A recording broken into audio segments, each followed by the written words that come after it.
Welcome back. Thanks for staying tuned. Let's start with a breaking news update coming in from Afghanistan. This is as per top sources, CNN News 18 accessing details of what may look like a leadership crisis in Afghanistan. Let's quickly put out the details. Top intel sources have informed CNN News 18 that the Kandahar group under Taliban leader Hibatullah Akhundzada wants to remove Sirajuddin Haqqani from the control of Afghanistan. Sources also indicating that Akhundzada's biggest concern is that Haqqani is not working for Afghanistan but his own vested interests. So this is the latest breaking news update coming in here on CNN News 18. The Kandahar leadership believes that Sirajuddin Haqqani is not working as per the interests of Taliban for Afghanistan, but for his own vested interests. Anand Narasimhan, in fact, joins us with more.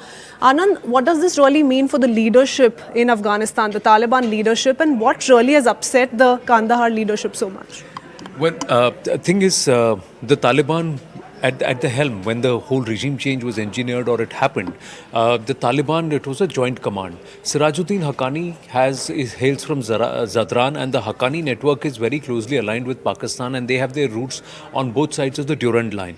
Whereas the Kandahar group is the Mullah Omar group, Mullah Yaqub group, and Hibatullah Akhundzada is from that line. So there are two big groups of the Taliban, and they work together, and that's how this entire grouping was formed. But the Kandahar group was not very happy with the amount of power and amount of influence that the Haqqanis had got at that point in time. And somewhere soon after this entire change happened, you saw Hibatullah Akhundzada move away from Kabul and base himself in Kandahar, which is the core group of the whole Taliban tribes and most of the tribes.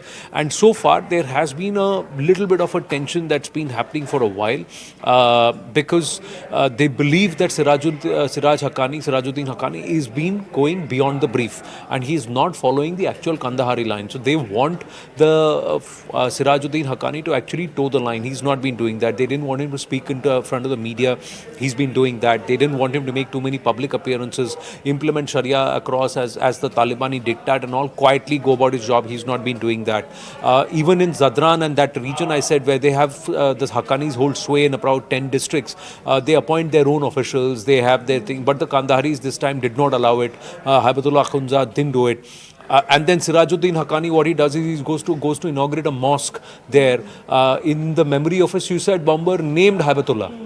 So somewhere trying to send a message saying that whatever happened is together, and when he gave a huge public rally, he gave a speech saying, I have contributed to so many suicide bombers and Fidaiin who helped this cause. But why would the Kandaharis want him to maintain a low profile? No, because they believe that it's got the core Afghans who's supposed to be ruling and calling the shots in Taliban, and not someone who's largely a Pakistani who's come over here and who's been fit there and force-fitted by the Pakistanis to retain control. So the Haqqanis work together, but they are different groups and the identities are different. So clearly there is a rift, and it spills over into NGOs, into implementation, the humanitarian aid that is coming, so where the funds go. A lot of this is also about control. So somewhere many believe that something will give, and now then Khalil Haqqani has been killed. So then there is also about who killed Khalil Haqqani, who was involved, was it internecine rivalry between these two groups, is it Akhundzada trying to make sure that everybody underlines and understands who's boss and who's in control. It's the real Afghans who are in control and not an import from Pakistan.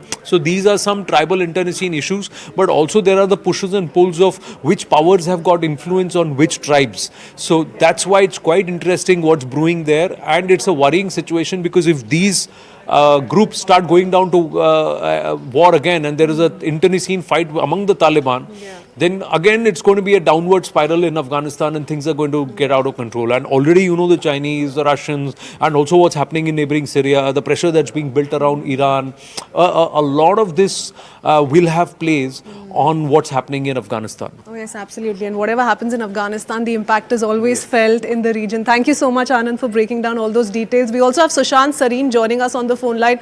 Sushant, Anand's put the entire story in perspective as is, but what do you think the implications of this are going to be? Look, I agree in large part to what Anand is saying. He's right on the facts.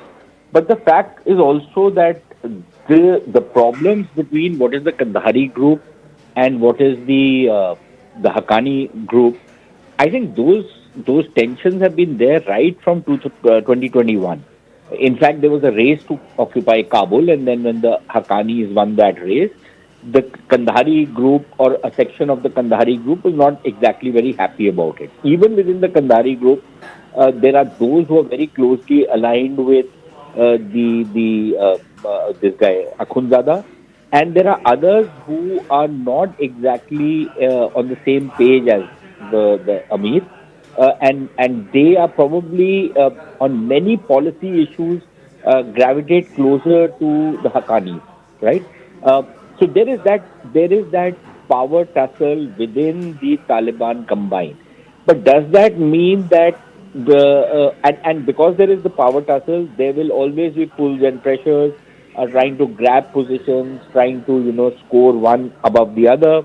All of that will happen. But does that mean that they are going to get into some kind of internecine fighting? I don't think we have seen any real signs of that happening yet. In fact, both the moderate Kandaharis as well as the Haqqanis have accepted the diktats of the Amir and have followed it, even if they have not entirely agreed with it. They have gone along with it. So there is that dynamic which is at play. At the same time, there is also the tribal dynamic. Would you And also want to bring in Khalil Haqqani's death into this and I'll perhaps just bring stitch that all in. of it together? Yeah.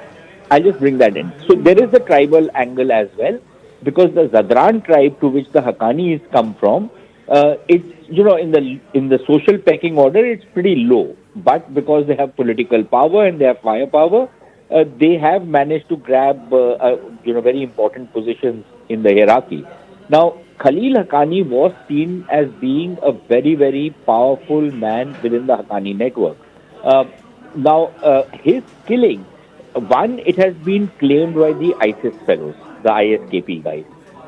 They have assumed responsibility, and ISKP links with Pakistan are also, there are very dubious links between ISKP and the Pakistanis.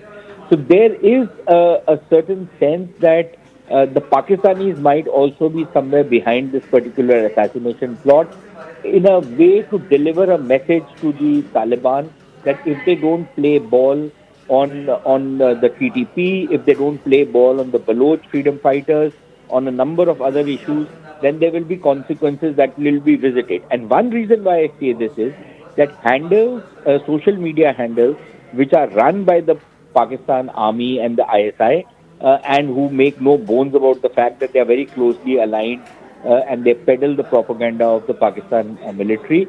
They have actually been in a very celebratory mood since Khalil Haqqani's assassination. So maybe this is a message which is going from the Pakistani side. Maybe this is, an internecine war, which I find unlikely. Maybe this is just a pure ISIS kind of a campaign to hit out at the Haqqanis who are in charge of But was this a security plea in deal, areas where the Sushant? ISIS is. Was it well known to Sirajuddin Haqqani and it was well communicated to him that he will have to oblige by the Kandaharis? No, but I think that's a no-brainer, isn't it? Because if you have the Kandahari, the chief of the Taliban, the Amirul Momineen, the leader of the faithful is a Kandahari, then I don't think the Haqqanis have any choice but to kowtow to whatever his diktats are. Like I said, even within the Kandaharis, there is a certain faction in which I believe people like Mullah Baradar, people like Mullah Yaqub, who is the son of Mullah Umar, some of these guys who are not exactly on the same page as the Amir, and they would want some relaxation, social relaxation.